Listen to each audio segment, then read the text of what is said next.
Hello and welcome to episode 12 of the Take a Pull podcast. Andy Cummins returning with Declan Carroll. Deck, you spent a day at Punchestown last weekend. How was that? I was there the 2 days. Oh, you're there the 2 days. Sorry, of course you were. 2 days, How was the weekend? And I've COVID since. Lovely. Nice. Would you believe? Just reward. 2023. I've been laid down with COVID. So I actually only done a test because there was still some here. And I couldn't believe it was positive. I was feeling pretty sick now Monday night. Oh, well, look, it's at least you got to go to the races anyway, and I missed the racing this week, so I missed the majority of it. Look, it was a great weekend racing. Like the racing was really, really good, and Punchestown made a really big effort. With that offer of the 2 days or €25, and just promoting the event in general. Saturday was quiet, and Sunday was busier. But Punchestown's a big place, you know. Navan looked busier the week before. It's hard to get Punchestown to look full, you know. Yeah. When you think festivals, they've all sorts of music festivals and all there as well. Like it's a massive spot. But even like the parade ring is huge, and around the parade ring, it's a big area, you know. During the festival, even that'll be taken up by stands and vans. Yeah. Like, no, there was none of that. But they did make it a really big effort, and look, they were very grateful for everyone who attended as well and helped promote it. And hopefully it keeps growing for them. Because it is a good idea to get all that racing there in one weekend, and there was lots of people there from overseas, and hopefully they continue to come next year, because Punchestown deserve it for the effort they've made. You know, it's a really good race course. I always find Punchestown a really welcoming race course. Really like going there. Every meeting you always feel quite welcome. Them and nice, you know, side by side. The two of them make you feel welcome every time you go. And they deserve to get people through the gates, you know. And they deserve to look. The track is outrageous. Punchestown, like, you know, it's really something else. The size of it, and it's a great place to hold Grade 1 racing. Yeah, no, it's a proper test of the thoroughbred as well, in terms of, you know, what they have to go through. There's undulations. There's you can't. Horses that tend to be loose cannons don't usually win at Punchestown. Basically, you do need quite a straightforward enough horse. I know there was mitigating circumstances, but you saw what happened to Florian Porter there on Saturday, and I know he doesn't like going that way, but you know, the tracks at Punchestown, even the 2.5 mile start, where it's close to a bend, it can upset a lot of horses. You do need a proper, you know, a horse with a good mind, as well as the ability to win at Punchestown. And I completely echo what you say. It's a really that €25 for the 2 days, where you get 2 Grade 1s, and you know, you get to see performances from the likes of Gaelic Warrior on top of that sprinkled in, and like, you can't go wrong really. It's brilliant, and as you said, it was great. I know we had a few English friends over, they enjoy it as ever, and I think it's going to get more popular with English racing fans as well. Just given by the price. I know we brought up the price of Cheltenham and all last week, but you can get your flights and in and out in the day. You know, those great tracks in Kildare, your Punchestown, Naas, you're there within an hour from Dublin Airport, really. So it's it's brilliant, it really is. Yeah, it's easy enough to get to Punchestown. It's quite handy. You could get a train to Salons. I don't think they ran shuttles this year from Salons. I know Naas do run them, but like if they have the demand for that next year, it'll be great. Like, you know, you get the train from Dublin straight there. But there's buses on, like of Barbican Travel run buses there for the race. And so look, there's lots of ways of getting there. You get a taxi from Dublin. You know, it just for you is like, you know, you get the taxi €50 to €60 from Dublin. Like, you know? Yeah, 100%. Well, just before we cover the 7 race card deck from Thurles, it's another Thurles Thursday on the Take a Pull pod. One of our favourite pods today. We do love Thurles as well, and it's going to get plenty of love as we go through the pod this evening. But we just want to, you know, take a quick recap, because it was such a great weekend's racing at Punchestown. First race was the juvenile hurdle, won by Mighty Bandit, who we touched on obviously on the preview show. That was the first. I think it was the first hurdler up order of St George. I think it was a second runner on the track. His first was second in the bumper. This was his first hurdler. And Jesus, he made no mistake. I thought he was very impressive in the way he kind of kicked away from, kicking away from any type of maiden hurdle field at this time of year in Ireland is the next one going. You need to be a right one to do it, especially if it's your first race course start in your life. Like usually the juveniles have flat experience, or maybe they might be coming from France. But this lad has just never seen a course in his life. I thought he was brilliant. I think he's one to really keep an eye on, and I would dare say he's the best juvenile we've seen on this side of the IRC so far. Of course, it's early days, but you were there, Dec. Did you see him in the ring or anything like that? Or how did he look? Because he did look quite imposing. He did look a lot bigger than most of his rivals on the telly, which is unsurprising given his national hunt pedigree. I didn't actually. I wasn't at the ring for that race. Right. I didn't arrive long before the first race, and I was chatting away to people, so I didn't get a good look at them. Right. So I can't tell you too much, but I was really taken by the performance. Yeah. No, me too. I likelihood is we'll see him on St. Stephen's Day or Boxing Day, depending on where you're from, at Leopardstown for that juvenile grade 2. I think that's the most logical next step for him. I think he's about a 10 or 12 to 1 chance for the Triumph Hurdle. I think I'd rather back him at 2 to 1 at Christmas, to be honest with you. I think he'd have less to beat, and you just never know these juveniles, especially ones from the national hunt side. They can still be growing, and they might just take a minute, especially towards the springtime of their 4-year-old campaign. And we've seen that with the likes of Frodon and a few other horses like that just take a little while to get going. Of course, Tiger Roll was able to go and win a Triumph Hurdle, but not every horse is Tiger Roll. So it would be just noting that just maybe you'd be better off backing that horse at Christmas at a shorter price, in my opinion, than maybe taking a bigger price right now for the Triumph Hurdle. But he's a horse that really, really excited me. Dec, I know plenty of horses excited you. Obviously, we had Predator's Gold win the maiden hurdle. Gaelic Warrior putting in a sublime performance. I know you wanted to talk about Isle of Spy, obviously Favre de Champdou as well. And obviously State Man as well, the headliner of day one. I know I've rattled off plenty of horses at you there, Dec. You don't have to take us through them all, but which ones in particular impressed you? Look, you'd have to be impressed with Gaelic Warrior, wouldn't you? Like when they were going down the back, I thought it was a stablemate gone out in front. I swear to God, he was briefly in front for a little bit. He paid the price for it now. That's what I thought. I thought the stablemate had kicked and he'd stopped, and then I realised it was Gaelic Warrior. We mentioned the other night, or the other night we covered this.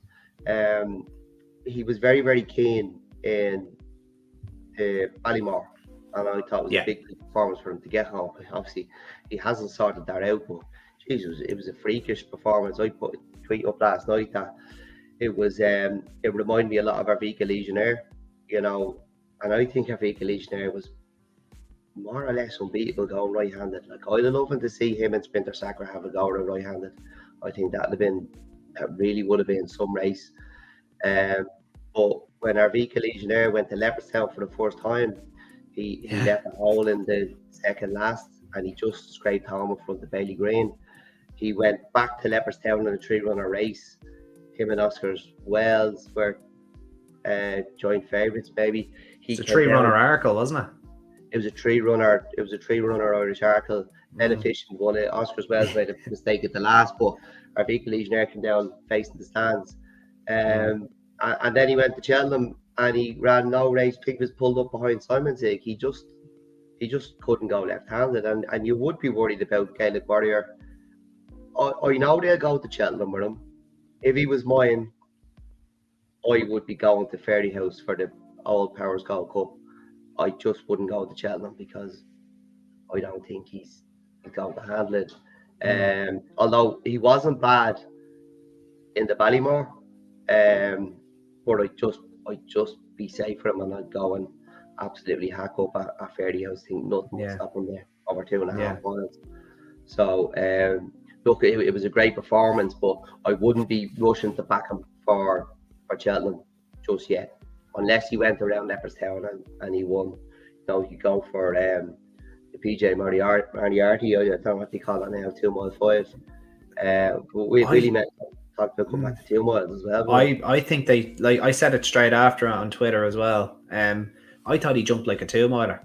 I really did. Like, he was so quick and he was so efficient, and I just let him use that aggression. I did mention briefly with Senior Chief, actually, who was third. Some horses get faster when they take over fences, and we've seen it a little bit with Rocco earlier in the season at Warwick, and this lad seemed to kind of fit the bill, although possibly at a much higher class. I thought he was absolutely exceptional, and this is coming from, like, I gave that horse dog's abuse. I just could not warm to him at all, and I just had to sit back and just admit I'm wrong, because it was flawless, and it was a real, like, I was actually jealous it wasn't there, because I said it was a joy. It reminded me a lot of Galopin Deschamps' chase debut at Christmas time at Leopardstown, when he ended up nearly halfway down the M50. Yeah, it could have been more impressive. Like, it was probably a deeper race, and people saying the McManus horses weren't trying. Our horse has tried twice now, and he just couldn't get near Gaelic. I was wondering when he was going to stop, and he just kept going and going and going. Yeah. As I said, I thought it was the stablemate gone out in front, give him something to chase, but it was him, and I don't know whether it was by design or Paul just had to. I think Paul just let him go. I do. So it was really, really taken, but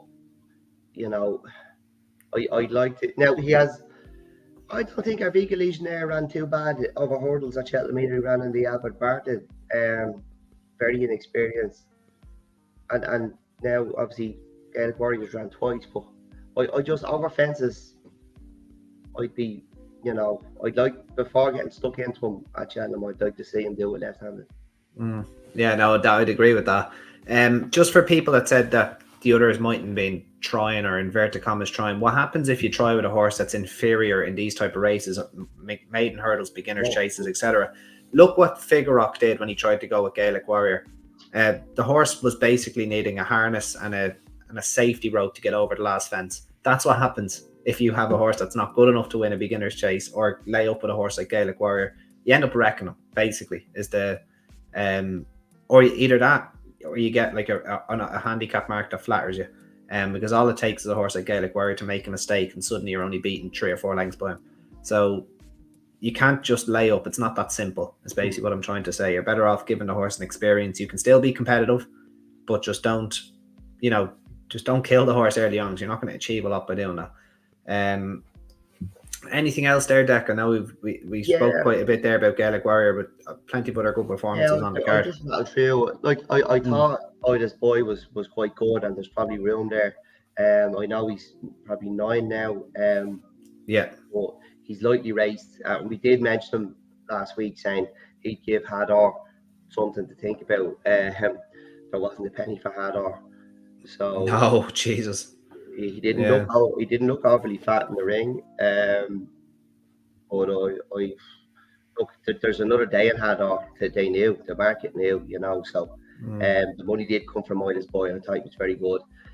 On Sunday, I thought Birchdale took to the banks very, very well. I thought he was really impressive, and he's one that I'd say in the Bulger will get a lot of miles out of. I'm not sure how good he'll be over the banks, but you wouldn't put it past Ended to be getting him ready to turn up in March, would you? No, not at all. Early get back to Punchestown for the festival, and there's another. I think in January, February, there's another banks race. There's I think it's on the Cotswold Chase card, is it possibly? No, in Punchestown, I mean. Punchestown. Sorry, there is. There is. It's on the old Tide Cottage card. So I don't know where that got moved around when they came about the Dublin Racing Festival. So it's around January, February, anyway. But look, I don't know what sort of anyone wants to try back him for March, but I was very taken with it. He's a really nice handicap chaser as well. So he's one. Yeah. If he keeps improving over the banks, could be a danger come March. But obviously, Fast or Slow won the big race of the weekend. I thought he was very, very good. I will say, anytime I've seen Galopin Deschamps before in the flesh, he's always looked a little bit different. He didn't stand out. He didn't stand out at all in the ring on Sunday. Now that's difficult when you're in there with a horse like Appreciated, who's an absolute beaut, really, Mm. really beautiful horse. But yeah, Galloping the Shops looked a little bit dull. But Faster Slow's beaten him twice now, and Galloping the Shops ran quite a good race. Appreciated ran an excellent race. Career best, I'd nearly say. Yeah, probably hung again. He's hung now at Cheltenham. He's hung at Punchestown in the 3 mile novice chase. Probably hung again, and that's what let Faster Slow up the rail. But JJ dropped his whip, and you can say he won on the hands and heels. It was a really, really good performance, and he deserves to be Gold Cup favourite in my opinion. He's only raced, what was that, his fifth or sixth chase start? Fifth, I think, yeah. Fifth. How many times has he been off in chases? Yeah, but he was getting his experience. He had to get his experience in Grade 1s last season because he won a chase as a 4-year-old in France, so he wasn't novice eligible. And I think I hold one of the worst betting beats you can imagine when he got short-headed in the Coral Cup. I had him backed at nice prices, but oh my god. As you said there, though, he's he was in a very unique situation where he had to get his chasing experience against genuine Grade 1 performers, which is exceptionally difficult to do. So he ran over 2 miles, didn't he? He wasn't off until Cheltenham, let's be honest, when he ran on the Ultimate. And he was beaten by a really, really well handicapped horse in Cormac Rambler. And then his next chase start, he's won over 3 miles, beating the Gold Cup first and second. And then he's come out and dropping back to 2.5 miles. Like people are saying, Galloping Day, the big worry about Galloping Des Champs last year was, would he get the trip? They rode him cold over 3 miles at Leopardstown because they weren't sure he'd get the trip, and they rode him cold in the Gold Cup. And people are now saying he doesn't. This horse was so full of enthusiasm. The worry was, would he get home? You spoke about running him in the Queen Mother, and now just because he's been beaten by Faster Slow, who's trained by Martin Brazel, people are saying, oh, he wants 3+. He doesn't. Galloping Des Champs is. If you popped him out tomorrow in front, his ears would prick and you'd see the old horse again. It's just, I don't know if you win a Gold Cup doing that. He'd win basically any other race on the planet doing that. Yeah. I don't know if he'd be. Yeah, but that's the thing. I think that's what they might need to do is just go back and be positive with him. If he'd go win a Savills Chase or an Irish Gold Cup on his head doing that, I'd say. But I just think it's mad what people all of a sudden say now he needs the 3+. He absolutely doesn't need it. He should be winning over 2.5 miles if he's good enough. But Faster Slow has beaten him twice now, and there's a lot of talk about the Gold Cup leaving its mark. I do believe the Gold Cup can leave its mark on horses. I think there's genuine excuses for Brave Man's Game. He gave a penalty to Gentleman's Game, who's a progressive young chaser, and got beaten. There's nothing wrong with that. And then I don't think he was ever meant to run that Betfair. So I'll forgive him those 2 runs. And one of the few, funny enough, that horse has been getting awful abuse for even but I can see where you're coming from. He's still 5-2 for the King George though. I'm just surprised. I think you get bigger near the day then. Yeah, well, if he's bigger, he's still probably the one to beat there. I would have thought. I know we're getting a bit off the beaten track there, but there's genuine excuses. Look, to give way to a really progressive young chaser like Gentleman's Game is no easy task, and wasn't a great jump at the last. That's it. He's still better than everything in Britain at the moment. And Galloping Des Champs was third, not beaten far. Faster Slow might just be a really, really good horse. Just because he's trained by Martin Brazel doesn't mean he can't be. Oh, Martin Brazel's one of the best trainers. Like you see him with it, like how unlucky he's been. He sends very few horses to Cheltenham. He was desperately unlucky with this horse twice. He was desperately unlucky with an Epic Song. Hit the target with City Island. He doesn't miss very often. He's a fantastic target trainer. Probably one of the best around it. He did, yeah. And look, he's absolute gentleman as well. He's a really, really nice man. He would stop and talk to you. He's lots of time for people. He's a gent. And I was really, really happy for him on Sunday. Absolutely delighted for him. And JJ Slephin looked to really enjoy it as well. He was. I don't think I've ever seen a jockey as giddy as he was. No, it's a massive breakthrough for him as well. Now, obviously, breakthrough is the wrong word. He's ridden Grade 1 winners in the past, but this is probably as significant. It's probably more significant than the Punchestown Festival, funny enough, given that people But thought that to do was it, an asterisk back beside it that up. one. But Yeah. just before I go on to Thurles Deck, I just don't. I know I don't want to run miles over, but just wheeling it back to one horse you just mentioned there very briefly, Gentleman's Game, when he beat Braveman's Game. Where does he rank now in the staying chasers, given his inexperience? He's only had 3 chase starts. He's won 2 of them. He's won at Charlie Hall. Where would you campaign him? Because he's not entered for the King George. It looks like but the betting saying that Jerry Colombe is going to go into King George, which I think is bonkers. But anyway, we'll see what happens. That could be a Manila Indo 2.0 if they get away from him early and down the back straight. But his jumping could keep him in it. Gentleman's Game, I would have to assume is Savills Chase bound, I would imagine. I met Mouse the weekend and I actually asked him what he sent up to Kempton. Right. Because I'd be thinking about going to Kempton. I'd be all over him at Kempton. Yeah. I think he'd suit the Kempton way more than Jerry Colombe would. I don't know if Jerry Colombe would actually be soberly suited to Leopardstown now that you think of it as well, but I don't know. He's a hard horse to kind of. I think he needs Jerry Colombe, wasn't he? Sorry, he jumps a little to his left. Jerry Colombe, tiny, like it's not. Yeah, but they're he does. He did it. He did it at Down Royal. But yeah, that's a good point actually. Yeah, I don't know if I'd probably run Jerry Colombe at Leopardstown. I'd probably run Gentleman's Game at Kempton, but it looks like it's going to be the other way around. Would you fancy Gentleman's Game for Savills Chase? Well, I met Mouse and I asked him what he think about Kempton. He said no. Right. So we said Leopardstown. Now he was disappointed that Braveman's Game was beaten, but I wasn't. Not mad on Haydock form though either. I think Braveman's Game's been out of his box. I think the owner wanted to run him there, and Nichols said, "Well, that's not my plan. So we're going to Ascot, and Harry's coming with me."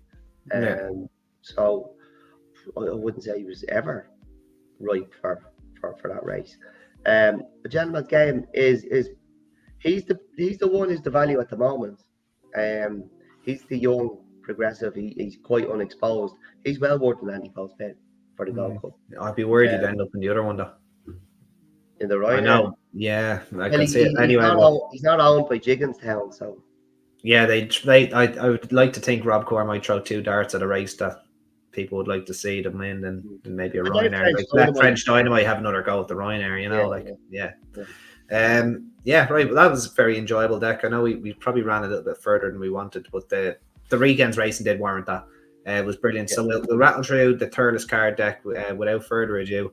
Download the Bet Victor app. Here we go again. Beginner's Chase. This is for 12 on Thursday. Really, really nice race to kind of start the card. It marks the chasing debut of Aspire Tower, Ho My Lord, Ilete Tomp, Monbeg Park, and there could be the 4 you're going to really want to be honing in on. Obviously deployed in there as well, but you would imagine handicap chases are the plan for him after this start. This is really, really competitive. I'm a little bit surprised to see Let's say Tom Pete. Like, he didn't seem the most scopy horse in the world, but they're going chasing with him, and he might be one of these that are just, he's like a little cat over his fence, as a Phenomenal Civila type, or maybe something like that. What do you see? How do you see this developing? I assume Let's say Tom will open up very, very short here. I will be taking him on. Now, he was the highest rated over hurdles, rated 148. He's a grade 1 winner. 9 lengths 5th in the Supreme, and he won his maiden hurdle here that was the start of last season after his juvenile campaign. But like as you said, he's not. Who's he by? He's by Jukebox Jury out of a Dom Alco mare, so he is National Hunt bred. He's just not the biggest lad in the world, basically. Look, Aspire Tower, he's still only 7. But hard to believe. His last win came at the WKD hurdle at Down Royal in 2020. He's only raced 4 times since, and the last of those was in October. There's probably, I'm not sure he's ever going to fulfill his potential, unfortunately, after missing so much time. The 2 I'd like to be with here, Oh My Lord, is only a 5-year-old. The Navan Maiden winner, he was 32 lengths 9th in the Ballymore. I think he's quite exciting. He's not, he's actually not the youngest horse in here, but he's the least miles on the clock anyway. And Monbeg Park, he is the real type who's going to improve for the fence, you'd like to think. He was 137 rated hurdler, only a 6-year-old. He's won over 2 miles and 2 miles 5.5 furlongs, which is I think is quite impressive. He's by walking the park. I just think there's going to be more improvement from him and How My Lord than the other two going chasing. And it might be Monbeg Park tomorrow, but How My Lord for one down the line a bit. Yeah, I How My Lord actually did make my initial horses to follow list. And the reason for that, like, he was well backed when he fell against, I think it was Deep Cove at Leopardstown. I recall there was a massive on track gamble on him. As I remember, because I was actually talking to my dad, he fancied it, but he wasn't sure if it was just going to be kind of a race course gallop almost for him, for lack of a better term. He was about 8 or 9 to 1. He was backed off the boards. I think he ended up about 3 to 1, 7 to 2 or something. And it was money when he was walking around the ring. It wasn't early morning money. It was a proper punt. He fell early. I think the race was won by Deep Cove, as I said. He came out and made absolutely no mistake next time, beating Banjaxed by, I think, an easy 5 lengths or so. He was 3s on to do it. Willie Mullins put him straight into the Ballymore, where he didn't run quite well, but to be honest, it was only his 4th ever race course start. Straight into a race like the Ballymore was a big ask, and he just never really looked at home, or did he ever really look involved, and he was well beaten by Nick Rock. I think he was actually pulled up that day. So it feels like the season just unraveled a little bit after he won that maiden hurdle, but the way he was backed, he was probably expected to win at Christmas time and get that little bit more experience into him. I think he'd make a serious chaser personally. Jody McGarvey riding him.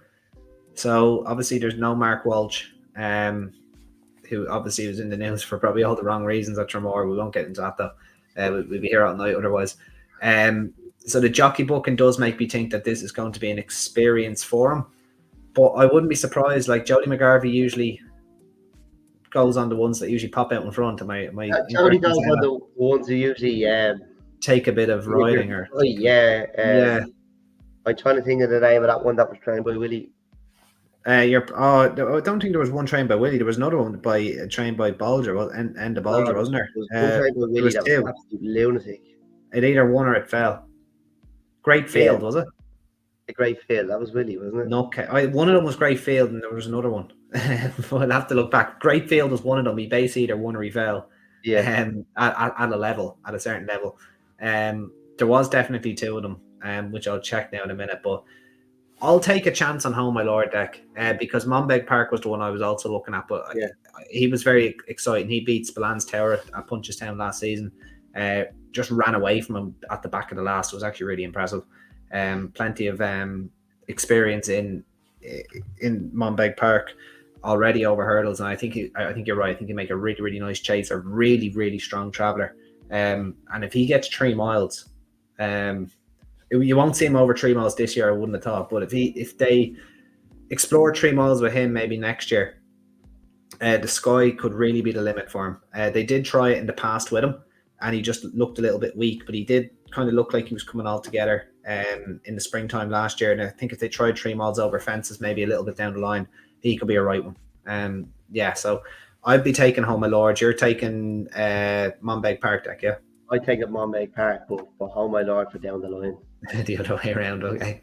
Fantastic. Right, on to the 2 mile 6 chase deck, and you were talking that this could have been a borderline grade 1 field. Make your best bet at Bet Victor Handicap Chase. It's of listed status. 15 grand to the winner, 2 3/4 miles. Jesus, this isn't half loaded, is it? You could nearly make a case for virtually any horse in this field. Maybe with the exception of 1 or 2. Expatriate probably not as good as what he was. El Barra probably has handicap sighters down the line. But look, Janadil, fantastic horse in his own right. Capadano, a personal favourite of mine as well. Disappointed a little bit in the Grand National in an interrupted campaign last season. Farouk Delen's great to see him back. Hopefully he gets a little bit further than the first. Obviously, I think he felt the first in the Tri-Town after travelling. He looked like he was travelling all over Impere passing away when last seen in the RSA, which he also fell that day. French Dynamite, we were just speaking about him. Great to see him back too. Owain Calor, James de Burley, Classic Getaway is one I would love to touch on after we get your opinion, Deck, on this field of 9. Really, really strong, really competitive, and this is a proper race. Yeah, it's. I suppose like Willie's a few in here, so it's which of his are going to be off. Yeah, exactly. They all have a plan, and I wouldn't say many is tomorrow or as of recording. No, although like if I was to go through the race without worried about which was off, I would probably be siding with at the weights Capadano. Right. You know, he was 9 lengths off Janelle before he was pulled up in the Grand National, and that was giving him £9. He gave £9. He gets £10 off Janelle tomorrow. Yeah, it's a lot of weight. Yeah, he's a Grade 1 winner at the Punchestown Festival in 2022. He's rated 159. Janelle actually the highest rated in the field, 161.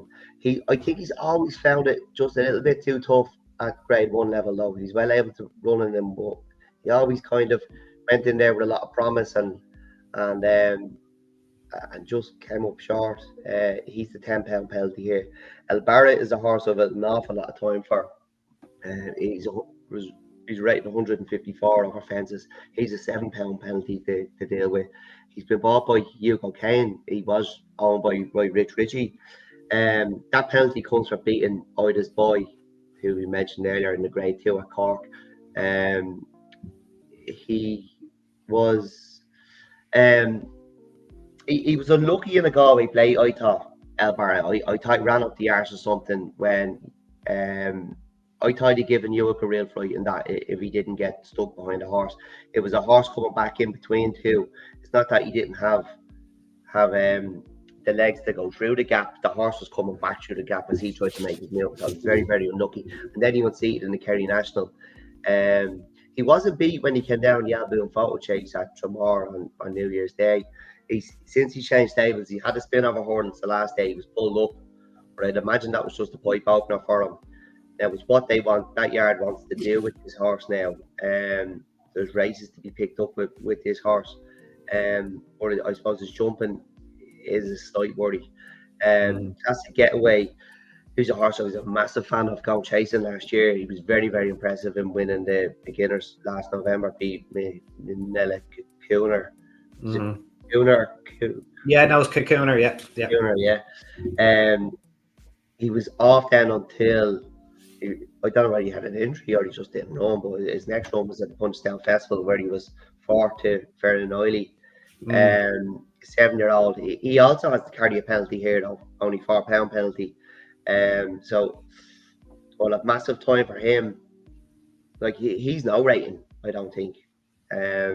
Not yet. I would. My hunch is he's 139 hurdler, beating Manella Cooner, and looking at how that beginner's chase worked out. You know, like Angel's Dawn. Okay, obviously she's improved significantly for going handicap hurdling. Journey With Me improved. Like Journey With Me went off favourite, I believe, in that Punchestown chase that you were just talking about. Journey With Me was cooked like to the core that day by himself and Manella Cooner. And looking back on it, I wouldn't say Journey With Me was probably like obviously he wasn't quite at his best, but like I wouldn't imagine he improved too significantly. He fell, didn't he? He fell, yeah, but he was well beat though. Like Classic Getaway and Manella Cooner had him beat at the second last or third last whenever he fell.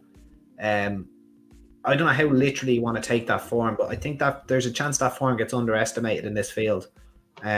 Just depending, it's the experience factor. I wouldn't have any worries about him not being able to go well fresh, but it's the experience factor which would obviously temper any expectations. But if he's an each way price, he'd be my selection here. I do quite like him. I think he's a nice horse going forward this season. I think there'll be a touch of class about him though. Definitely. Like wasn't he worth? He cost over $500,000 or something, though, didn't he? Money, yeah. He made his hurdling debut in an open hurdle race, in the conditions hurdle race, the Casper one, I think. So they obviously think a lot of him. I do think a lot of him too. James de Burley, he was third in that. He was third in that race at the Punchestown Festival. He was fourth at Ferry House, sixth in the Turners, £4 penalty. I think campaign. Yeah, I think people got excited about this horse because he's got a champion hurdle entry. I just don't think he's good enough, to be honest. Expatriate shouldn't be good enough tomorrow. Fruit the Lane, yeah, right. He was far from done with in the RSA that La Home Press won. I thought he was coming, and it was a soft fall. He kind of just He knuckled slipped, it. yeah. The Yeah, it landing was gear it was really, real really soft. testy ground. It was a slip more Yeah. than a fall, wasn't it? Yeah. Yeah, fell at the force in the Troy Town. It's hard to know, and he's no penalty. French Dynamite has no penalty. He was a class act. He was second in the Kinloch Bray here. Um, he gave £3 to Hot on Clare that day. They're off levels, and Hot on Clare was probably going to win that race that day until he came down at the last of the second. You would have thought, yeah. At the Yeah, last, yeah. I think he had the race won, yeah. yeah. I was won by Fakir Dari. He Just dropped into about, yeah. handicap. Yeah, he dropped into handicap company after that. He was fifth in the plate at Cheltenham, and then he was fourth in the Topham. He was beat by Capadano 8 lengths, getting £9 at Gowran in the Red Mills last year. Yeah.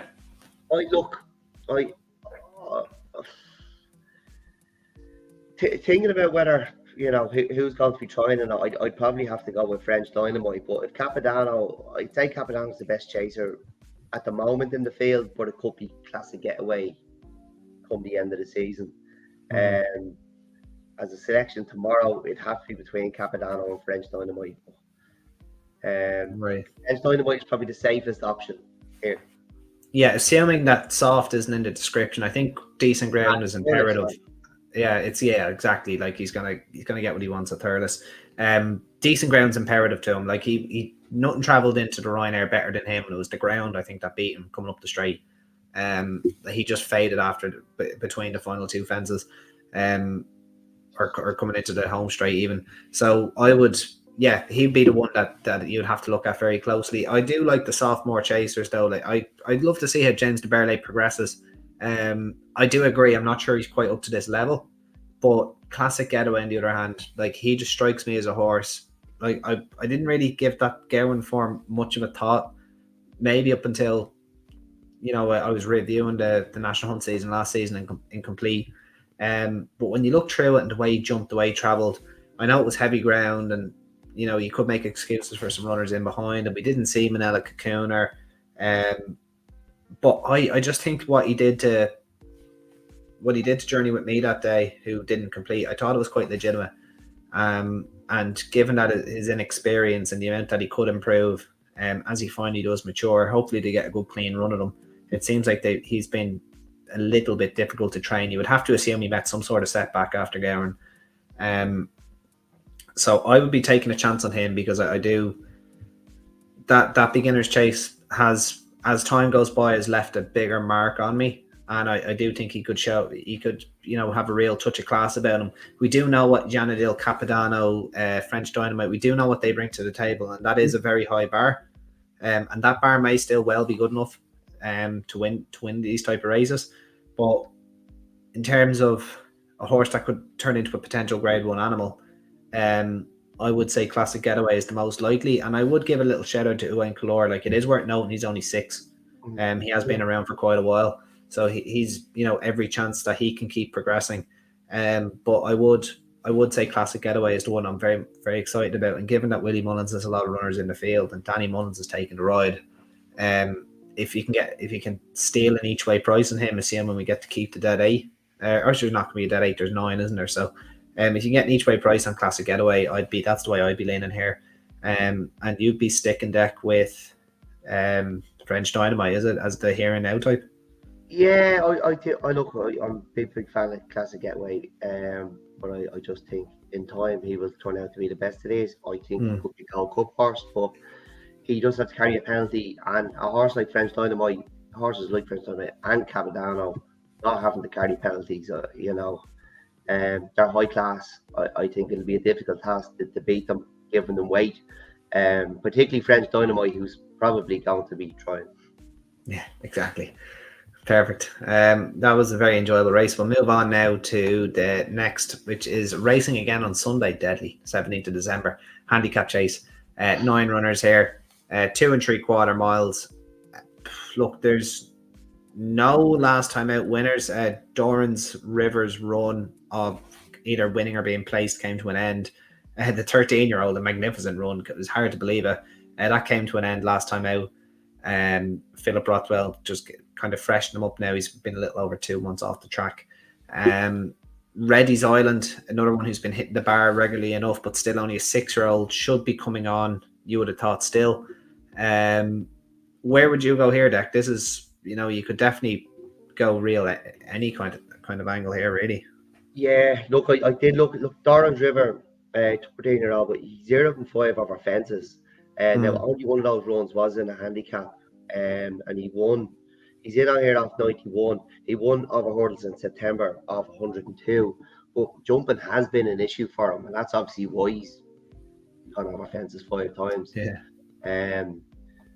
Reddy's Island, I fancied her at down Royal, but she gone up £3 for finishing third. I think that's harsh, and it's going to make life difficult for her here. The other one I was looking at was Too Far East is West.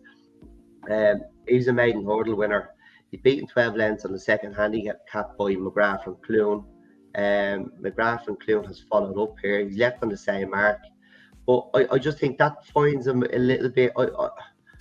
I was trying to look away from the top weight, but I think the form leaves him a bit to find with Dundaniel. Dundaniel has carried 12 stone here because it's a 109 equals 11 stone 12. He's rated 111. He's beaten 3 lengths at Cork of 114.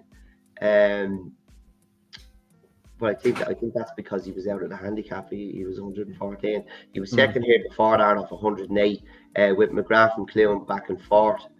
I'm finding it hard to see him beaten, and the fact that they're running and carrying the 12 stone makes me think that they really fancy it as well. I'd say it'll be short enough, actually. Fair enough. Okay, so Dundaniel for Deck. I know you kind of just slated her there, but I'd be sticking with Reddy's Island. I didn't slate her. I said it was harsh. You said it was harsh. Yeah, you slated her. No, that's completely fair. I'm just wondering if the 3 miles on soft ground just proved to be a little bit far for her. That's kind of where I think the 3 lengths may have came from. I think that's what the handicapper is kind of looking at as well. Like she has been raised £7 for not winning. If you go back to her 2 runs at Downpatrick, which is fair enough, but it's the decent ground around Thurles and back to 2 miles 6. I think it's just going to be perfect for her. And she's still very, very inexperienced, and I don't think a lot of these do have a lot up their sleeves. I can easily see where Dundaniel's coming from. Obviously only 4 chase starts. He might be just better than this grade, which is completely fair enough. And then obviously Adora Rue only having his 5th chase start. Plenty of experience over hurdles, but is entitled to probably come on. He won here the last day as well, did he? He did, yeah. And he ran in it was a warm enough race. I suppose he ran in at an ace as well. But I will be sticking with Reddy's Island. Like, she is only 6 as well, so she's still entitled to be improving. And I just thought maybe the better ground around Thurles over a slightly shorter trip. And that's good enough for me. So I'll be having a look at that. You don't like when they're going up the handicap without winning too much, Yeah, no, it's understandable. I can understand. When you're beating a neck, okay, I can take that. But when you've gone up 2 or 3 times now toward the last day, I think it starts to make life difficult.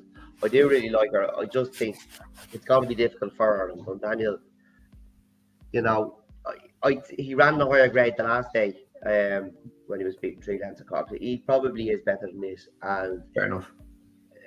The fact that they're going to let him carry 12 stone, sometimes it's easier to carry a really, really big weight against inferior opposition, no matter how well handicapped, because they're just not up to your grade. So that's what I think. Fair enough. No worries. Cool. Well, moving on then to the next race then. We're starting to gain some steam now. This bloke must sponsor a race every other week. And anyway, sign up to GavinLynchRacing.com. Have you done that yet, Dak? No? I haven't, no. Are you sure? No, you don't want to back Cheltenham, doesn't he? Any unraced horses for the Supreme at 10 to 1 or something? No. No, I'm only messing. No, just in case Gavin Lynch is listening, we're only having it. Do you know what? We're only having it. We're only having a bit, giving you a bit of stick. I doubt he's listening though. But there could be an anti-post tip for Cheltenham coming up in this race. Okay, all right. Into it from a maiden hurdle, and the irony that it's being sponsored by Gavin Lynch. So maybe he is listening.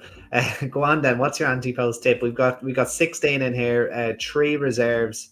It's a pity the great unknown. I would have loved to have seen her rattle up. Obviously, third in a point to point, and she now runs in the Magner colours for Henry de Bromhead. But it looks highly unlikely she's going to get a run here as the third reserve. Go on deck. Joy Vivo is probably the best place to start. Obviously, he's a horse we had a lot of time for and was beaten by a horse that I was very, very impressed with in Beckett Rock last time out at Garrett. That's the tip, isn't it? Yeah, it probably is. Go on, go ahead. Yeah, well, look, I suppose that it was well held by Beckett Rock. Was really, really impressive. 15 lengths or something, wasn't it? So I don't even think. Sorry, Deck, for cutting you off, but Beckett Rock was mid-div that day and he just travelled into it. I'm not sure the plan was to go and absolutely sluice up in a maiden hurdle on his first ever run, but that just might be how good he is. So, keep going. Well, look, is he even in a market, Beckett Rock? He is. He's in around a 50 odd. I think he's a big price. Now, my only worry is for very lightly raced 4-year-olds, the experience factor comes into it when they're only 4, rising 5, and they've had no bumper starts or point-to-point starts. That's my only worry. He's no choice. He was so impressive. He's gonna have to go straight into a graded race. If he goes and wins a graded race on his second ever start, like Mighty Potter couldn't even do that. Like Mighty Potter obviously won it down Royal, beat your boy Kendana. They went straight to the Royal Bond. Inexperience got the better of him, but then he won a grade 1 on his next start, and then obviously, history, so on and so forth. I think Beckett Rock could be that good though. But we'll get back there to Joy Vivo anyway. Sorry, Doc. Yeah, no, look, if he's 50s, back him now. Like, before is he? I don't think he's in the Royal Bond. Or then, I'll check up now for you while you're speaking, everyone. Joy Vivo, like he was also toured at Angelo Dundee. I at first when I seen the result, I was disappointed, but you can't really be disappointed. Beckett Rock looked really good. Dollar No Myth. He was toured to Hypotenuse, but he's beaten 25 lengths. A 7 to Angelo Dundee and that Punchestown bumper. You'd have to think he's held with Joy Vivo. Lombron was toured for a horse called All Right Now in Compiègne, but he was pulled up the next time out at a toy. I'd imagine like these I mentioned are just going to be short enough in the market. Nathan's Well is interesting. He was only beaten in F by Joy Vivo. So there's not much between them. And Paradise Lost, he hasn't ran over hurdles in his last few starts, been back on the flat, but he's 22 lengths off Blood Destiny, ahead of the likes of Jazzy Matty. I haven't got an awful lot of interest in having a bet or even putting up a selection in this race. I find it really, really difficult to work out, but I would be hoping for. I'm gonna back Beckett Rock as soon as we get off here. I'll be hoping for that bet. But he's definitely bar and still fucking scrolling here. So yeah, I'm struggling. For which race now? Well, that might help. Well, you could take him for the Supreme and the Ballymore at those odds, couldn't you? Yeah, you probably could. I'd have this between Joy Vivo, Nathan's Wells, and Paradise Lost, and for the sake of me, Beckett Rock. Anti-post slip. I hope Joy Vivo and Nathan Wells pull well clear. Right, very good. Well, he's definitely bar for the Supreme. I can barely look. I can barely see him as I still scroll here, but I'll check Wednesday. I'll check the Ballymore. Beckett Rock. So this is what you get here. When the time is right, you get an anti-post. You get an anti-post tip in the middle of a Thurles card. That's it. Still, I think I saw 50s for the Ballymore. I think. I can't confirm that right now, though. That's the only thing. It makes me think. I hope the horse hasn't gone wrong here. And we're just spending 10 minutes talking about a horse that doesn't exist anymore, which I don't think is the case. But I'll keep checking, Deck. Right. But are you any interest? Will I move on to the next race? If you want, you can move on to the next race. I don't have too much of an interest. I retain a lot of faith in Joy Vivo. I'd love to know where he ranks with A Dream to Share. Obviously, coming from the same yard, same owners. My hunch is they probably work together. or they're obviously they're at least in the same division. I'm not by any means saying that this lad is keeping up with a Dream to Share, but Yeah. I'd love just to see where he ranks in comparison. Obviously, he's a younger horse as well, still only a 4-year-old. And I know you're speaking to others there about Lombron, but I'd be very interested in Joy of Evo. The fact that Lombron isn't here, and even Bobby Gin Tree, I know you were mentioned there too, or not mentioned there too, but he was well beaten by Western Fold, and that's probably not the strongest form in the world. I think that was the other division of the Beckett Rock Maiden Hurdle that we were just mentioning about on that day. But I would stick with Joy of Evo. I think that form is strong enough. He could well have been third that day at Gowan, obviously cut the rope. He was basically burnt off though by Beckett Rock, and he fell at the last as a result as a tired horse. But yeah, Beckett Rock is the one to very much take from this. I'm gonna stick with Joy of Evo. I think he'll win on Thursday. He'd be one of my better bets on the card, really, actually. Okay. So I'll be sticking with him. I'll keep looking, Deck, but we do have another maiden hurdle for you to dissect while I search through Bar. It's the Irish Stallion Farms EBF Mares Maiden Hurdle. Not a week goes by where we don't talk about the mares. How great is this? It marks the hurdling debut of fun. Dual bumper winner, including one at the Dublin Racing Festival. Struggled when upped in grade to the champion bumper at Cheltenham, and I think she was fourth in the Aintree one as well. I think it was Aintree, it wasn't Punchestown. I'm right in saying that, I'm pretty sure. No, Fun was part of Punchestown. Oh, was she? Okay, sorry. Sorry for fun. Anyway, Deck, who do you fancy here? This is it's probably a penalty kick for her, is it? You'd like to think it would. Like, the danger's probably Golly of a Road, who was sixth in that entry race. But I think that the form of that race is taking a bit of a knock. Apart from the odd one, the Alfie's Princess has run one twice, but she's run 2 races in Britain. I'm not sure what she's beaten, but it has taken a bit of a knock, I think. Fun. You'd expect, like, she's a great 2 bumper winner. And what was ahead of her in that Punchestown race, I don't think we've seen yet. That could be exciting, like, particularly the winner. I think Jodie Townend rode the winner in yellow colours. I'm just struggling to think of the name of the horse. Yeah, look, it's not a race I'm interested in having a bet in, and I don't have a massive opinion on it or even too much to watch. Be hoping you'd like to see a good horse, wouldn't you? I don't think everyone's going to really put it up for. And I'm not sure on that entry form either. No, it's understandable. It's just a race to really watch for me. As I said, I'm waiting for these mares to kind of get marks, and we can look back on it, because I do, as I say every week, I think these mares do get let in lightly, and it will start paying its dividends in the springtime. I promise you. Just keep watching them. We'll move on quickly then, Deck, to for interest of time, and it is the Killinane Maiden Hurdle. How many maiden hurdles is there on this bloody card? 3 maiden. Three features the last race on the card. Yeah, exactly. We'll get to that now. This is the hurdling debut of a bit of a talking horse. This horse, actually, as I've been scanning through the Cheltenham markets, Daddy Longlegs is in the market. And this is not the Daddy Longlegs that was by Scat Daddy that Aidan O'Brien was used to train. This is a gelding by Almanzor, who the Donnellys have picked up from France.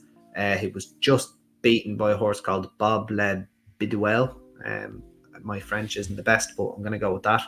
And that was a 1.5 mile maiden for unraced horses. It was a bit of a bunch finish, but an RPR 75 suggests that he has some sort of ability. Being by Almanzor, who wouldn't be best known for getting his hurdlers, but he's still a very young stallion, so there is still chances of that. Look, the reports are that this horse is decent. Obviously, I think he's into kind of silly prices for certain races at Cheltenham, Deck. So, depending on what way you want to look. We're not interested in backing this horse at Cheltenham just yet. No, absolutely not. But who do you fancy for this race? Probably Cletus Pula. Just based on the fact that he was 4 lengths second to the Big D, who's a horse we have time for.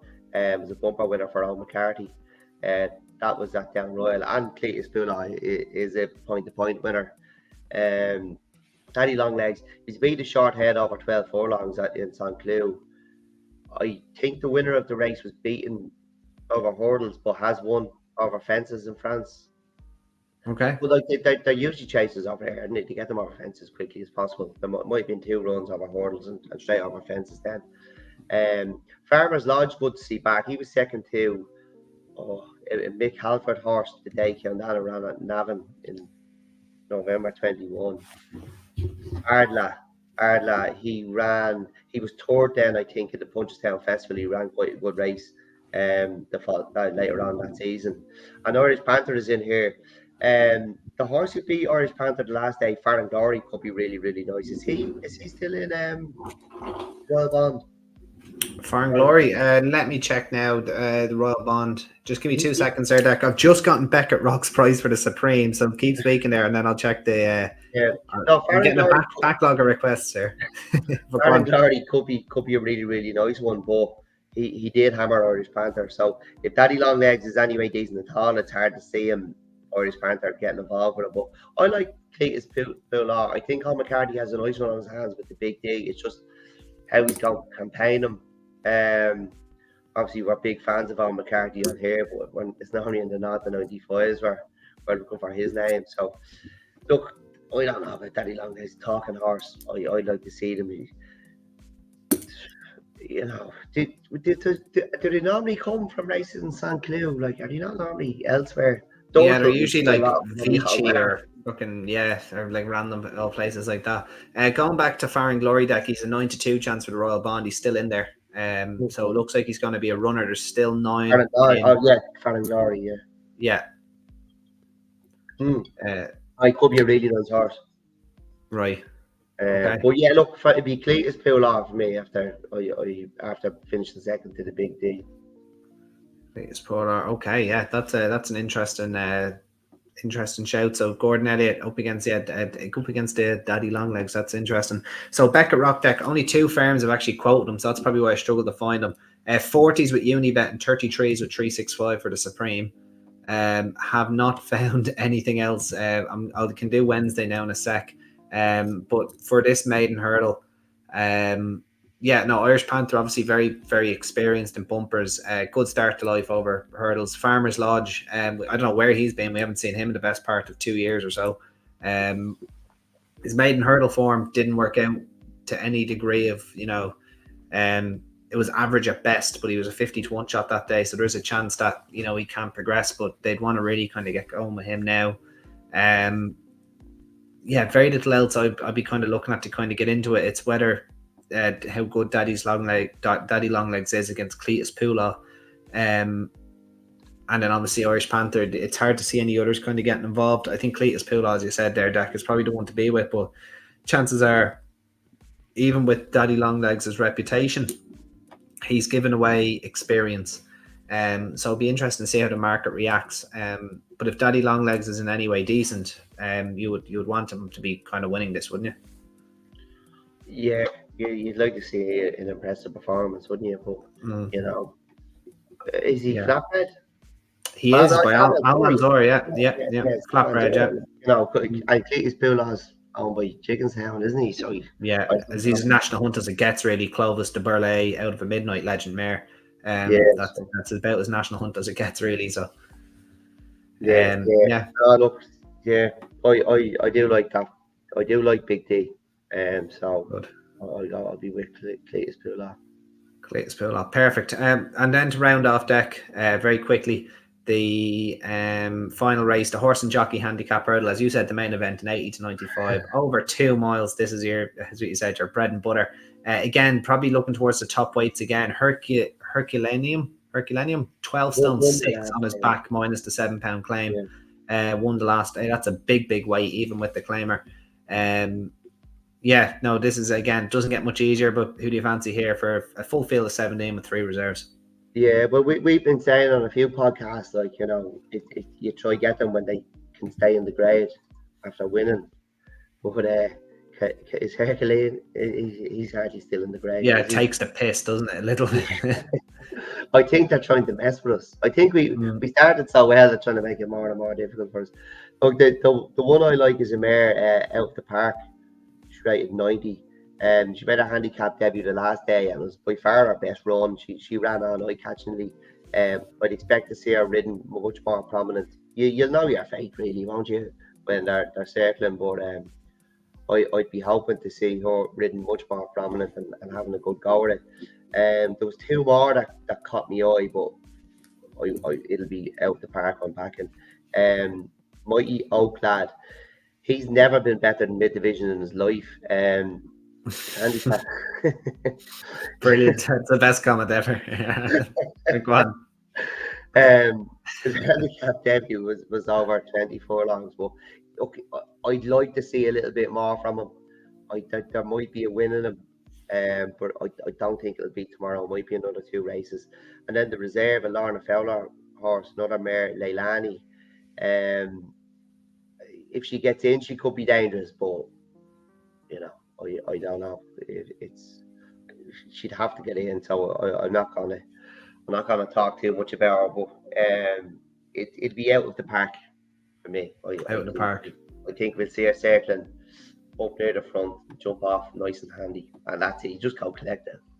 Right. Well, usually sometimes horses don't obey the expectations of their owners, and you probably know that better than anyone, Beck. Sometimes when you're the least confident, they go and run a blinder, and sometimes you think they're going to absolutely sluice in and they're tailed off.